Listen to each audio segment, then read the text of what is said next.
Canada is not playing at all. Oh. I don't know whether it's the Nigerians in Canada that are really are ensuring that Canada is not allowing anyhow. Those people who have done anyhowness in Nigeria, they now want to run to Canada and leave Nigeria. No, you are going to come back.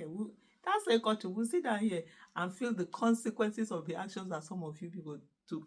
You know, I did this video the other time about this policeman, former retired policeman that was looking for asylum.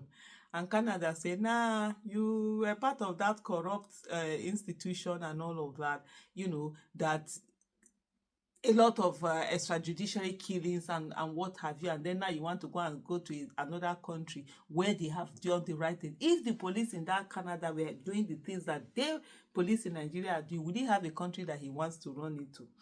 Anyway, they say Canada set to deport retired officer Wale Akinpelu and wife for serving in corrupt Nigerian police force. In the first place, man said, why were they seeking an asylum? It's a different thing when you say you are going there, you want to relocate, you want to not be there. Why were they seeking an asylum? Who was chasing them? Who was after them?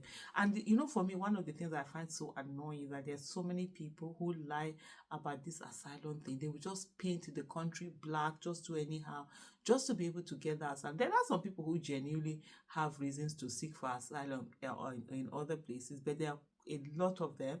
Nah.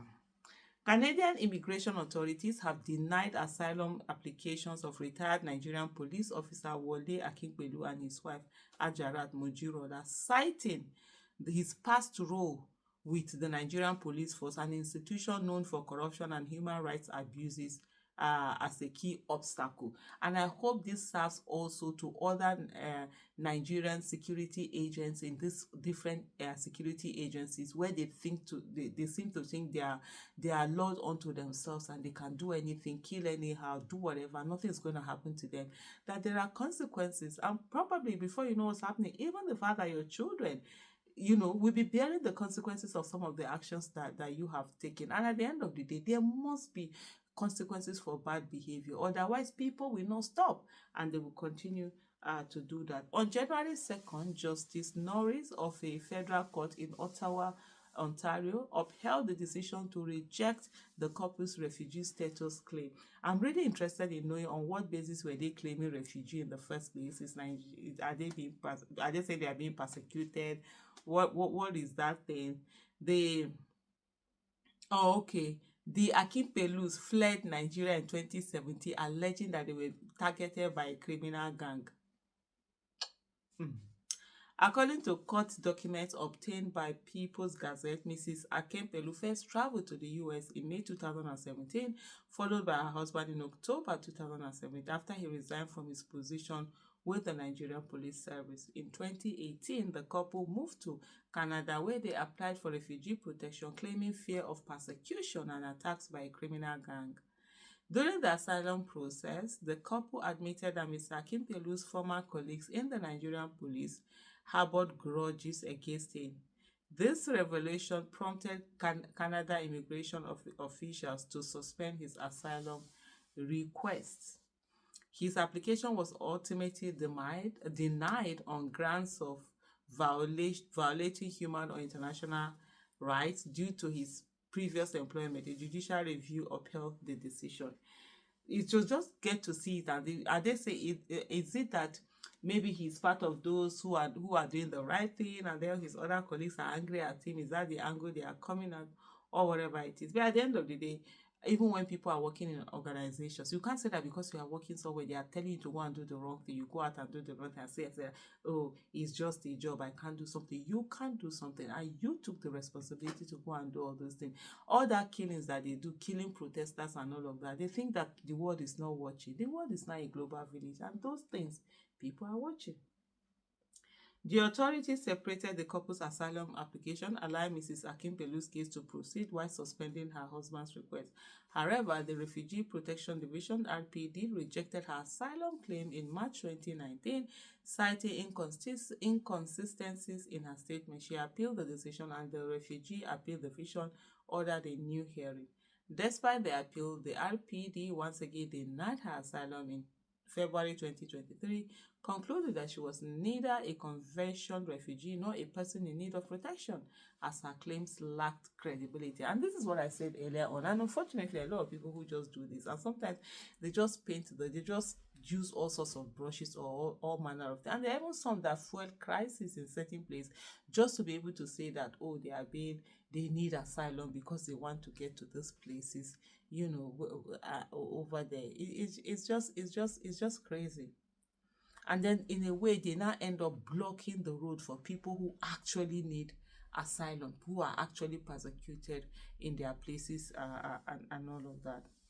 Mrs. Akinpelu challenged the decision in court, arguing that the denial was procedurally unfair and unreasonable.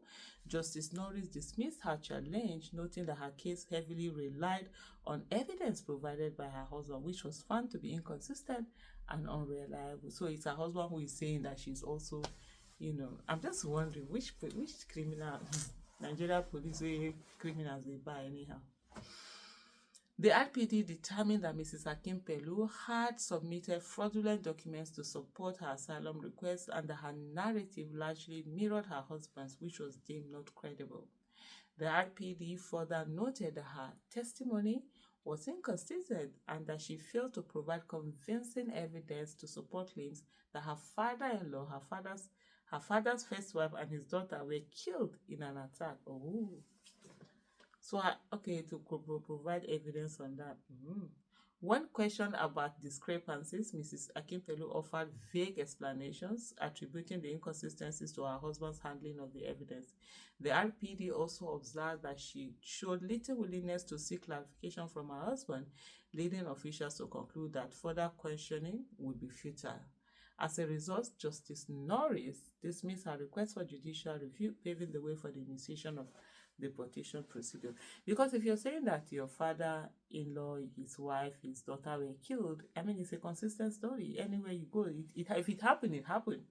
You understand? It's when it didn't happen that you begin to see it, because this is something that is final. This is not something that you can say, oh, it was changed or it was something. If it was, I mean, it should be known within the society. And if it's recently, there's one way or the other, maybe that thing would enter social media or something like that. And even if it doesn't enter social media, there will be people or certain ways that you can corroborate the fact that yes, indeed, these people were killed. Even if you say, okay, on the basis that they might not have to come and say whether it was gang that killed them or whatever. But as it is, anyway, Madam Oga Police, and I hope other police are saying, and from even the statement, there were some that were saying that can they even give more names to all these countries to keep denying people. Don't allow people who are destroying other countries, because at the end of the day, what people do, and I've said this in several places, governance is interrelated. Places like Canada, US, whatever, they're having migration issues. They say they don't want migrants and all of that. Then stop supporting bad leaders in those places, because it is the bad leaders that are making them to leave. Nobody in his I wanted to say right senses, but that's wrong to say. Most people would not want to leave Nigeria and go to Canada. It is condition. They say na condition, I ain't bed crayfish. It's condition. A lot of people that they want to come back. But did you see the weather? That weather there. What is there? If Nigeria was working very well, a lot of people will come back. So if they want to fix migration issue, they should also stop supporting bad, rulers who are killing their people. Thank you so much. Bye.